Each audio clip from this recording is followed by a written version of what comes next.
welcome back to my channel. I'm Ree, and today's video is for the reading hotties and the reading hotties only. No, but for real, I have been so excited to film this video. I have been thinking about it forever.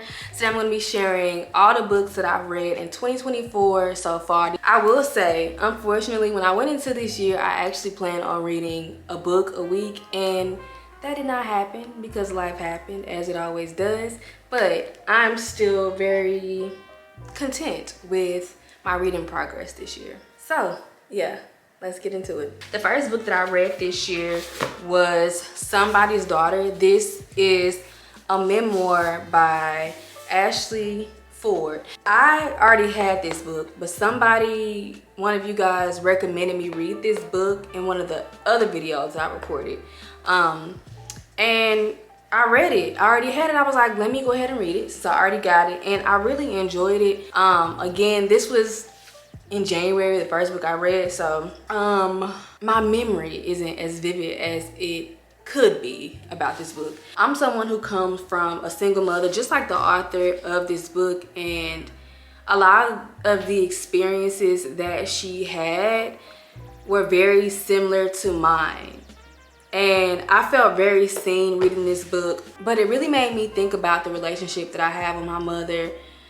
And I understand now that a lot of Black women have a similar relationship with their mother than I have. And what that relationship looks like, because I feel like I'm just like talking in riddles, talking in circles. What that relationship really looks like is, at some point, you know, we grew apart. Also in this book, her father was incarcerated, and my father wasn't necessarily incarcerated, but he wasn't really there. So I related to that, and to an extent as well. I think that she really wanted to know her father. She wanted her father to be there, and I think in a sense she may have felt that, you know, certain things wouldn't have happened had her father had not been there. And from that, it just really made me think about the absence of my father, and it made me realize that I actually may have wanted him there, like unconsciously. I don't know, like I feel like I'm not really actually making a lot of sense, and I think it's because I read this book at the beginning of the year, but it was very introspective for me, seeing a Black woman talk about her experience as somebody's daughter, and it made me think about my life. Some parts even made me tear up some. Like, highly recommend this book if you want an introspective memoir, a resilient story, an inspiring story. And it really just showed me, like, if she experienced some of the things that she did and she was able to see her way through it and kind of like detach herself from that trauma and rewrite her own story, or just write her own story, then I can too. The next book is Small Worlds. Now, I will say I did not finish this book. My partner loves this author, and I think that his covers are always so beautiful, and even he's a beautiful writer. He's very poetic. But for some reason, and it happened with both of the books, it happened with Small Worlds and the other one, what's the other book called, baby, by this author? I just couldn't get into it, and I wanted to share this because I think it's important to share what I tried to read, what I really couldn't get into. As you can see, I have the page flipped like halfway through. I got halfway through, and I have a rule for myself so reading can stay fun for me. If I'm not feeling it, I actually gave him more than 50 pages. I will end up on page 130, but if by page 50 I'm not really feeling it, I give myself permission to put that book down and move on to something else, because sometimes it may be I'm not in the right time in my life, I'm not in the right season of my life for that book, and sometimes it might just be the book. I found myself getting disconnected and getting lost, and I don't know if it's because it took me so long to kind of get through the book, but I find that when I really like the book, it don't take me that long to get through it. So I think those two things are correlated with one another. But yeah, didn't finish it, didn't love it. I couldn't, it was just such a disconnect with this book for me. Okay, next book is On Earth, We're Briefly Gorgeous. I have to be honest, at the beginning of this year, I was in quite the reading slump. After I read Small Worlds, I was just kind of like discouraged to read. Cause I'm like, do I not like reading? Like, what's going on? But yeah, I read this book next, and I just don't think that this was the best book to read while you're in a reading slump, because again, these authors are very poetic, very intelligent. And not that I'm not, but when you're in a reading slump, you just want something that's just like, all right, that's not that hard of a read. But this book was very beautiful. I did get through it. It took me a while, but I got through it. This book is a letter from a son to a mother who can't read. I'm kind of just like reading out that a little bit too. But from a letter from a son to a mother who can't read. It's written by a little dog. He's in his late 20s at this point, but he unearths a family's history that began before he was born.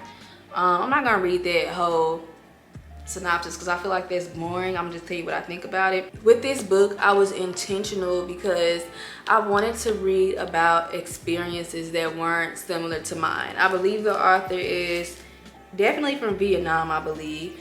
He's also queer, so I just think it's important to read from experiences that are different from mine. And this was a very beautiful book. It had me, although it took me a while to read, it did have me like wanting more and more and more. And also, it really just had me thinking about life. There's certain parts, like certain things he said, and the way that it was said, the way that it was articulated was just very, very beautiful. I'm trying to find a excerpt for y'all to read. I didn't write in this book because it is a library book. So the most common English word spoken in the nail salon was sorry. It was the one refrain for what it meant to work in the service of beauty. Again and again, I watched as a manicurist bowed over a hand or a foot of a client, some young as 7, say, I'm sorry, I'm sorry, I'm so sorry, when they had done nothing wrong. I have seen workers, you included, apologize dozens of times throughout a 45-minute manicure, hoping to gain warm traction that would lead to the ultimate goal, a tip, only to say sorry anyway when none was given. In the nail salon, sorry is a tool one uses to pander until the word itself becomes currency. It no longer merely apologizes, but insists, reminds, I'm here, right here, beneath you. It is the lowering of oneself so that the client feels right, superior, and charitable. In the nail salon, one's definition of sorry is deranged into a new word entirely, one that's charged and reused as both power and defacement at once. Being sorry pays. Being sorry even or especially when one has no fault is worth every self-deprecating syllable the mouth allows, because the mouth must eat. Yeah, it just had things like that in it that made me think, like, how many times have I said sorry? And you know, my experience is obviously different than his mother's, than his. But there are so many times in my life I said sorry when sorry didn't need to be said. You know what I'm saying? And I'm not gonna get too deep, but it almost made me feel like, how do I want to say this? Apologize for existing? Yes, no, that's literally what I was gonna say, but I didn't want to say it like that. Yes, like I'm apologizing for existing. Wow, I can't believe we were thinking the same thing. But One thing that we feeling it. we was feeling it. Oh my Felt God. it. Yeah, okay, yeah, like I was apologizing for my existence. Cause I was like, I don't want to get too deep. But there it went. But yeah, again, I love reading novels because I said again, but I didn't say it in this video, but I say this all the time. There's so many life lessons in novels. There's so much introspection in novels. But yeah, it made me feel like I say sorry so much because I'm apologizing for my existence. Damn, that's crazy. But yeah, really enjoyed this book. Took me a long time to read it, but I enjoyed it. Okay, I'm trying to get it to you in the order that I actually read it in. So my next read was on beauty. However, I finished Sugar Baby before I finished on beauty. So I'll start with Sugar Baby. This book got me out of my reading slump. It was so freaking good. It's crazy because when I went to the bookstore, because we got a Barnes and Nobles finally, and but I went and I actually had another book in my hand, but when I got ready to check out, I saw this book by like the new books on the new bookshelf. And I was like, hold up, let me look at this book. And I looked at it and I was just like, from page 1, it had me. And this book took me out of my reading slump, finished it in like 4 days. It's called Sugar Baby. I don't know if I already said that. It's called Sugar Baby by Celine St. Clair. And this book is just, okay, let me just not read because I feel like when I try to read the summary of it, it kind of throw me off. It's because it's not in my own words or whatever. But this book is basically about a girl named Agnes who comes from a very conservative home. Like her mama don't play. She don't let her go to parties. She don't let her like really do experience a lot of the things that a woman her age wants to experience. And because of that, she turns into somebody completely different. She meets I think her name is Emily. She is a daughter of a client. Her mother and her, they work for a cleaning service. And Emily, baby, she's a sugar baby. And so she put Agnes on, and Agnes completely transforms into this sugar baby. Her appearance, everything just takes a whole 180. And it was just really interesting reading about her experience as a sugar baby. Yeah, this was one of the ones. It got me completely out of my reading slump, and it got straight to the point. Like it wasn't as poetic as the previous books I had read. It was exactly what I needed. But yeah, sis kind of like, she went from, it was just such a dramatic transition. She went from being someone who could barely leave the house to someone who was then a sugar baby who was making all these changes to her physical appearance. And I think she kind of lost herself. She kind of got lost in the sauce. And ultimately, it didn't really end letting me know for real. But I think that she pretty much decided like that life really is not for her. And yeah, it was funny. It was real, it was eye-opening, and it was just like an interesting perspective from someone who is a sugar baby. Definitely recommend this book. Okay, On Beauty by Zadie Smith. I had never read a Zadie Smith book in my life before, but I knew who Zadie Smith was. I had heard the name. I know she is very popular, what's the word, respected. She's very respected as far as like novels and stuff go, as far as like authors and books go. And I had never read a book, and I really wanted to get my hands on a book by her. It took me a while to finish it. I found myself getting lost, not lost, but maybe a little disconnected. It was a good book though. I would give it 4 stars. I know I didn't rate the other ones. Maybe I'll put it on the screen as I when I'm editing. But I think sometimes when I'm reading books, things go over my head, and I don't think that's necessarily bad, because if it's unfamiliar to me, that means I'm learning new things. And throughout that process, it can be hard to read, if that makes sense. So that's a little bit of what I experienced, not only with this book, but maybe a little bit with Small Worlds and On Earth We're Briefly Gorgeous. Not that they were like, not that anything in it was really over my head, but they were very poetic, you know. So, you know, it took me a little bit to like grasp the concept of what they were saying. This book is crazy. Like, I know when a book is good to me when I'm telling my partner like, damn, like he did this in this book, they did this, and I found myself doing that with this book. It's just, it's hard to talk about a book sometimes without spoiling it, and that's what I be trying to do, y'all, and I have a hard time doing that. But I got this book because what I love about buying a book in store is that you can look in it, and the first couple of pages had me hollering. Like, the son he went to visit, or he was in school and he fell in love with the daughter of the other family, and he proposed to the lady after a few days. He proposed to the girl. Mind you, they like probably 18. He proposed to the girl after a few days, a few weeks, I don't even know. And it's just like he's emailing his father. And let me just tell you, like, I have no idea how you're gonna take this one, but we're in love. The Kip's girl and me. I'm gonna ask her to marry me, Dad. And I think she'll say yes. Are you digging on these exclamation points?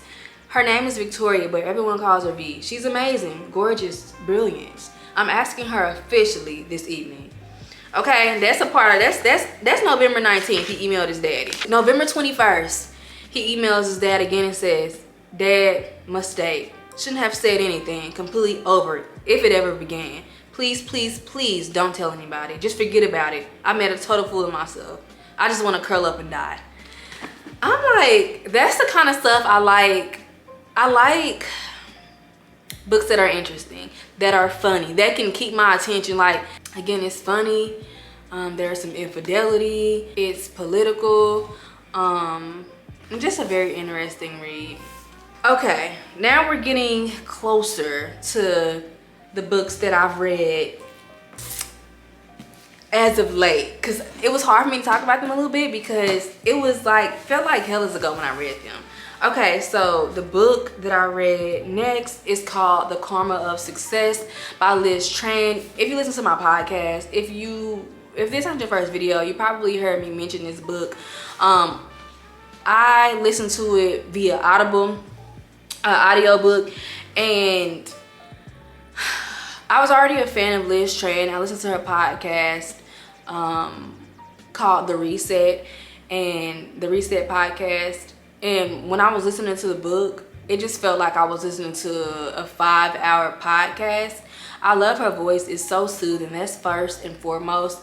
And she's just very wise and intelligent. And she's somebody that I like to learn from. The Karma of Success is nonfiction, self-help. The best, and is it the only?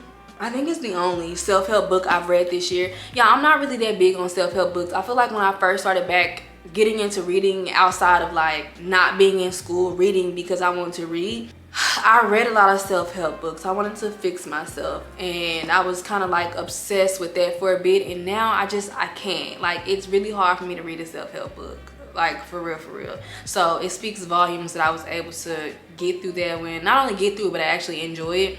I learned so much from that book. I learned about the arrival fallacy, and it just really reminded me of so much of what I already knew, but I also learned so much stuff, like being able to enjoy life in the current moment and not waiting for it to be perfect, understanding that both sorrow and happiness, they coexist. Happiness is not the absence of pain and sorrow. Those things coexist, and I think that as human beings, I know I'm guilty of this.